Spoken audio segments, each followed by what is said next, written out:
Hi, it's Tom here at FDS, and today we're going to be doing a quick and easy Nerf firing range. So, we've all got a lot of time on our hands right now. There's not necessarily tons of things to do. With that in mind, I'm going to try and do a couple of little things, probably one a week at least, just of short stuff that you can do at home. For this project, you will need the following things. You will need a ruler of some kind or a straight edge, probably something to measure with, some scissors, a pencil, some tape. A hot glue gun will be useful, and a source of cardboard. In this instance, a former cereal box. You can use a pizza box. Unfortunately, this is not a toilet roll game, but I will show you a toilet roll game another day. Cut down the seam with your scissors, like that.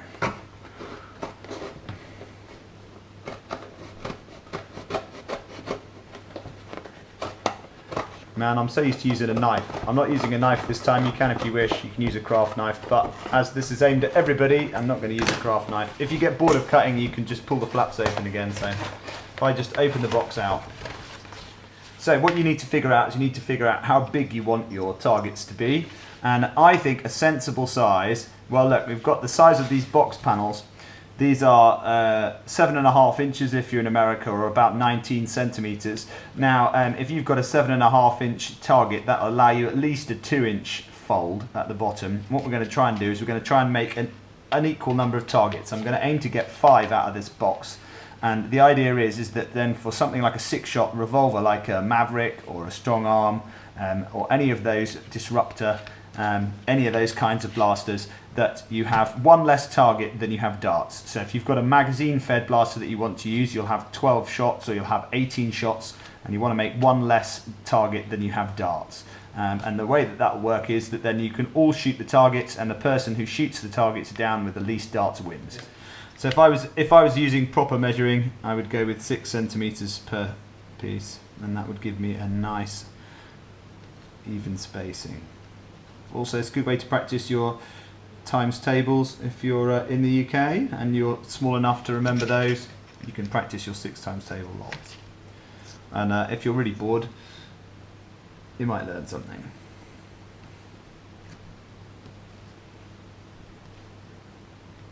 So I went with 6 centimeters in the end, which is 2 and I don't know, 3/8 or whatever that is. 2 and a bit inches, just under 2.5 for people who use weird measurement. So I'm going to want to draw these like that. See, I'm drawing the lines. This is before I cut anything out. If I was using my nice sharp hobby knife for this job, then obviously it would be much faster. But I'm not going to use the hobby knife deliberately for this job. Just remember that cardboard and paper blunt scissors really fast. And if you want to annoy somebody, use their best pair of like dressmaking or craft scissors for cutting card and paper for a few days. So it really blunts stuff quickly. So I've divided up. I've now got 1, 2, 3, 4, 5 targets in here. And then I need to work out how big a base I want and how tall I want them to be. So what I'm going to do is I'm going to have 2/3 and 1/3. So I've got 19 up here. Which, if we go to 18 centimeters and divide that by 3, means I'd have a 6 centimeter bottom. And the idea about this is that you want to leave enough so that your targets are stable, but not so much that they end up too small. Now these can be quite challenging. You can make them as difficult as you want. You can make them thinner if you really want to be trying hard. So if I was making like that. So that's all the drawing. So this is 6 centimeters across here for each one.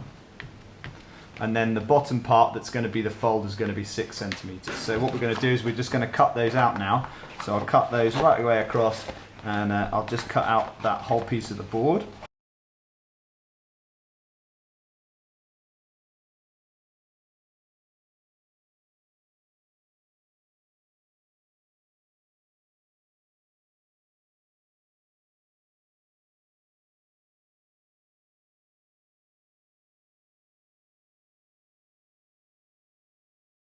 So there you can see my targets cut out, And now's the time to decorate them. So you'll have this area to decorate. So for example, if you wanted to put something onto one of those, I'm just going to use a Sharpie because there's one of my daughter's Sharpies is right here.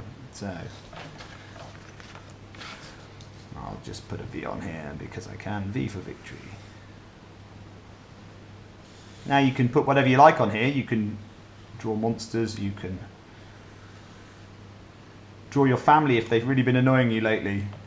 While you've all been cooped up, wait for a couple of weeks. When you've been locked up for a couple of weeks, you might want to draw somebody else on there. Now you can put your least favourite politicians on there too, so it's a chance to get even as well. So there's an example, you could just draw something on there. So what we're going to do next is that we're going to fold along that line, like that. And the idea is this then gives your target something to stand up on. Now, what we don't want is we don't want this target to get really floppy. So there's a couple of ways that we can reinforce that little fold. So one way we can do it is we can use a piece of tape. So you can use a little bit of tape like that.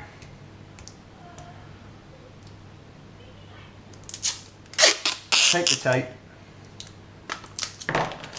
and then wrap it around the fold like that, so that it's got a little bit of tape in it like that. And then you can get another piece of tape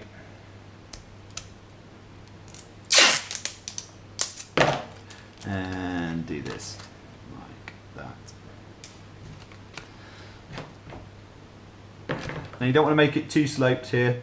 So the other thing you can do is you can put a bead of hot glue down the back here like that, and then just twist it and hold it like that, and then let it set, and that will again give you a little bit of extra strength into that seam. So the other thing that you can do for stability is you can put a penny here. If you look, you can see there's a 2p piece there on the back of the bottom of the target, and it will sit like that, and that'll just give it a little bit of weight. And I'll show you when I can go outside and film out in my yard. I'll show you how they work. So that is literally all you're going to need to do, is get all of them folded and have a little weight on the bottom, and either a piece of tape across the back or a weight. So your targets will be able to sit like this. Once they've got a weight on the bottom, they'll stay in that position quite happily. And you don't have to spread them out. You can put them close together, or you can spread them out. You can make it as hard or as easy as you want. So there you go. So they'd look like that when they were facing up. And there is your simple Nerf target range. And that took, what, a couple of minutes and cost virtually nil. And again, we use just stuff you'll have around the house. So I'll show you how this sets up, and then you can think of some games to play with it, and I'll show you the game that I play, which is usually based around how many targets you can get down with just 6 shots if you've got a revolver.